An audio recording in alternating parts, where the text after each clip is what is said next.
Powerful বশীকরণ নকশা। যে পাওয়ারফুল বশীকরণ নকশার মাধ্যমে দূর থেকেই কাউকে টেনে নিজের কাছে আনতে পারবেন। আপনার একটা ব্যক্তিকে পছন্দ, একটা নারীকে আপনার পছন্দ হয়েছে, তাকে আপনি বিয়ে করতে চান, তাকে আপনার প্রতি বাধ্যগত করতে চান যাতে করে সে আপনার কাছে চলে আসে।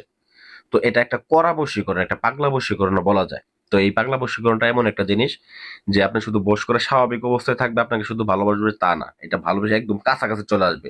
আর যারা মতো দেখা গেছে কাছে আনতে না চান, তাদের ক্ষেত্রে এটা অন্য আর একটা বিদ্যা আছে, আমার চ্যানেলে যা দেখে আসতে পারেন।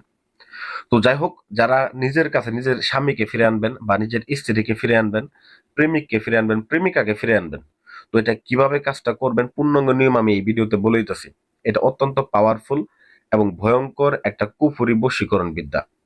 এই বিদ্যাটা যে পর্যন্ত যতগুলা কাজ করছে একটা কাজও মিস যায় নাই। আপনারা হয়তো ইউটিউবে আরো ভিডিও দেখে থাকবেন, আপনাদেরকে চ্যালেঞ্জ করে বলে দেয় যে ভাই আসেন কাজ করে দেয়, এত টাকা দিয়ে কাজ করে দেন, অনেক ধোঁকা খাইছেন, হ্যাঁ বাটপারের পাল্লায় পড়ে গেছেন। তো ভাই এবার বলবো আল্লাহর হস্তে একটু থামেন।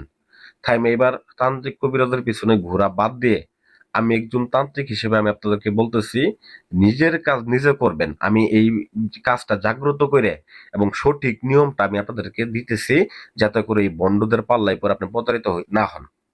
তো যাই হোক, একটা বোন আমাকে গতকালকে বলছে, ফোন দিয়ে বলতেছে যে ভাই আমার কাজটা তো হয়েছে, আপনি করে দিছিলেন, কিন্তু যাই হোক আমার মতো অনেক অসহায় নারী এবং পুরুষ আছে যারা অনলাইনে কাজ করার চেষ্টা করতেছে কিন্তু ধোঁকা খাইতেছে। আপনি তাদেরকে একটু সাহায্য করেন না কেন, সঠিক নিয়ম দেন না কেন? বললাম সঠিক নিয়ম তো আমি সবই দেই, কিন্তু লোকে আসলে ভালো মানুষের ভিডিও খাই কম।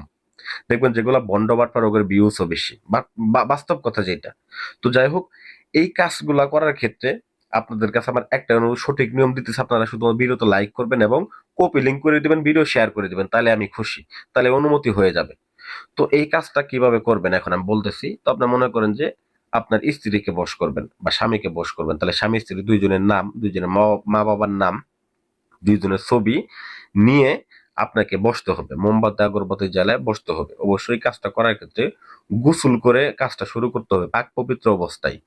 আর কাজটা করার ক্ষেত্রে অবশ্যই আপনাকে একটা কাজ করে নিতে হবে, সেটা হচ্ছে একটা স্বর্ণের তাবিজ বানিয়ে নিতে হবে, ছোট্ট করে, ছোট্ট করে একটা স্বর্ণ দিয়ে তাবিজ বানিয়ে নিতে হবে। তো বলুন ভাই স্বর্ণ দিয়ে তাবিজ তো টাকা কিছু খরচ হবে। হ্যাঁ ভাই খরচ হবে, ওইটা তারা কাউকে আপনি ফালাই দিবেন না, মাটির নিচে পুঁতে দিবেন, ওইটা আপনার কাছেই থাকবে, ওইটা দূরে যাবে না।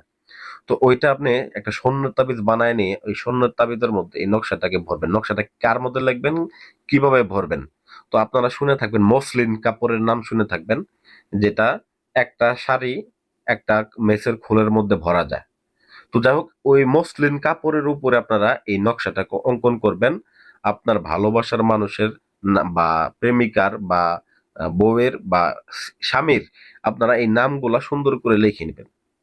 লিখে নেওয়ার পরে নাম যাতে ভুল না হয়, নকশা অঙ্কন করার ক্ষেত্রে যাতে ভুল না হয়, কারণ অনেকে তাড়াহুড়া করে বসে থাকতে চায় না, কারণ একটা কাজ করতে গেলে 1.5 থেকে 2 ঘন্টা থেকে 2.5 ঘন্টা পর্যন্ত সময় লাগে একটা কাজ সম্পাদন করতে, কারণ বসে থাকতে হয়, একটা ভক্তির ব্যাপার স্যাপার আছে, একটা ভক্তির ব্যাপার স্যাপার আছে। তো যাই হোক, পরবর্তীকালে এই কাজটা নকশাটা ওই তাবিজের মধ্যে ভরে এটাকে কি করতে হবে, আপনাকে আপনার কানের মধ্যে, আপনি যদি ছেলে হয়ে থাকেন বা মেয়ে হয়ে থাকেন, আপনি যদি ছেলে হয়ে থাকেন সেক্ষেত্রে একটা আংটি বানায় নিয়ে আংটির নিচে তাবিজ নকশাটা রাখবেন।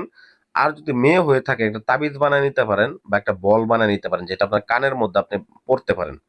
তো বিশেষ করে কানের মধ্যে পড়াটাই সব থেকে ভালো, কানের মধ্যে এই তাবিজটাকে আপনাকে পড়তে হবে এবং ছবির মধ্যে একটা নকশা অঙ্কন করবেন।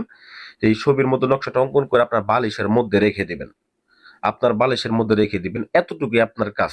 যদি এই নিয়মটুকু আপনি পালন করতে পারেন, আপনি যদি ওই নকশাটা লেখে আপনার কানের মধ্যে মূলত দেখা গেছে বিঁধে রাখতে পারেন, আপনার স্বামী আপনার গোলাম হয়ে চলে আসবে। পৃথিবীর যে প্রান্তে থাকুক বা আপনার প্রেমিক আপনাকে ধোঁকা দিয়ে চলে গেছে, সে কুত্তা পাগলের মতো আপনার কাছে চলে আসবে, বাস্তব কথা যেটা। আর আপনি যদি বলতে দেখা গেছে রিং আংটি হিসেবে ব্যবহার করেন, আপনি ছেলে মানুষ আংটি হিসেবে ব্যবহার করেন বা আপনি নিজেও কানের মধ্যে ব্যবহার করেন, অসুবিধা নেই। তো কানের মধ্যে ব্যবহার করে এটা ব্যবহার করার পরে আপনাকে 2 রাকাত নফল নামাজ আদায় করে নিতে হবে, যদিও কুফরি নকশা, তবুও 2 রাকাত নফল নামাজ আদায় করে নিতে হবে, এতটুকুই কাজ। এই নিয়ম যদি আপনি পালন করতে পারেন, পৃথিবীর যে প্রান্তে থাকুক, যত বড় কবিরাজ তার শরীরটা বন্ধ করে দিয়ে রাখুক না কেন, 100% কাজ হবে। এতদিন যা ঘুরছেন ফাউ ঘুরছেন, মনে হবে যে না আমি নিজেই কবিরাজ হয়ে গেছি। তো আশা করি ভিডিওটা ভালো লাগবে, ভিডিও ভালো লাগবে ভিডিও লাইক করবেন, অবশ্যই কিন্তু ভিডিওটা শেয়ার করতে ভুলে যাবেন না। ধন্যবাদ সবাইকে।